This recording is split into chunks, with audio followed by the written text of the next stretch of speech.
Hello ratbags, welcome to the Ark A to Z guide, your definitive guide to everything Ark Survival Evolved. I'm Jade PlaySGames, the #1 source for all Ark info. F is for Fortitude. Fortitude governs how resistant you are to temperature and torpor effects. If you take a look at the character stats, you can see it says hyperthermal insulation 16. If we level up a little bit and I'll pump some more points into Fortitude, you'll be able to see why it's really important.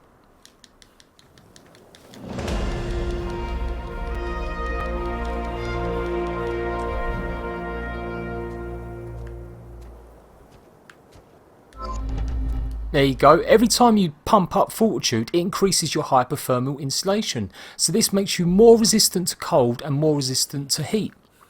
But don't be thinking just putting a few points in Fortitude means you won't have to worry about temperature.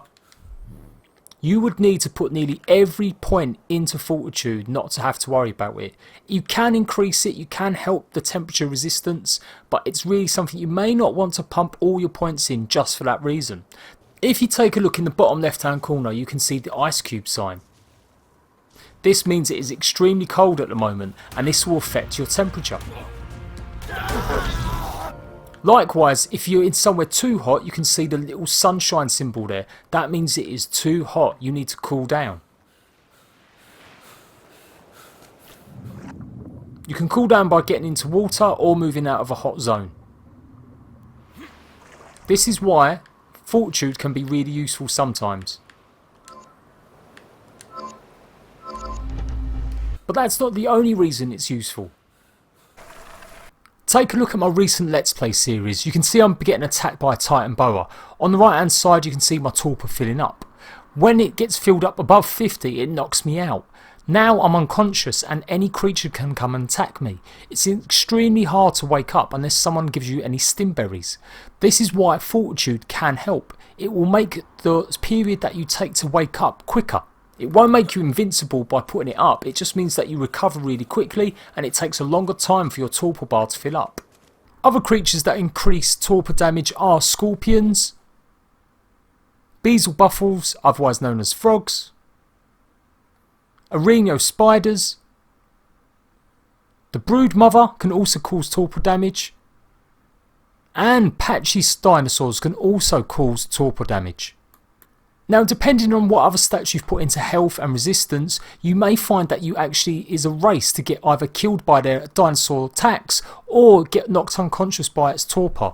Obviously once you're unconscious they can attack you much easier and you will die. So although you can't actually make torpor go up so you're completely resistant to it, by raising the Fortitude you do take away some of the effects of torpor. Increasing your Fortitude also increases your resistance to poisons, especially from attacks from leeches, so you don't get leech disease.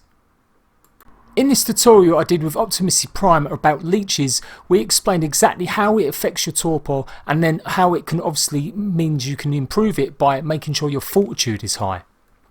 At the moment the leech disease is the only disease in the game, but the developers do have plans to add more in the future, so Fortitude may become even more important.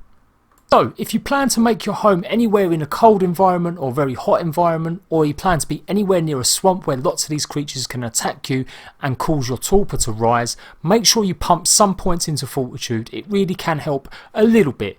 Do not pump every single point into it because you would have to use all your points to make you almost invulnerable to cold and heat, and you can still get taken down via tranquilizer darts and other creatures with the torpor damage, but it definitely does help. So there we go, that is Fortitude explained, also giving you a little brief tour over what torpor does and what creatures attack you with torpor. Let me know how you're getting on with all the other elements of Ark Survival Evolved, and let me know what you'd like to see in the next A to Z guides. What stats do you pump as soon as you start playing? What ones do you never touch? Let me know in the comment section down below and I'll be back for more A to Z very soon. Until then, bye bye!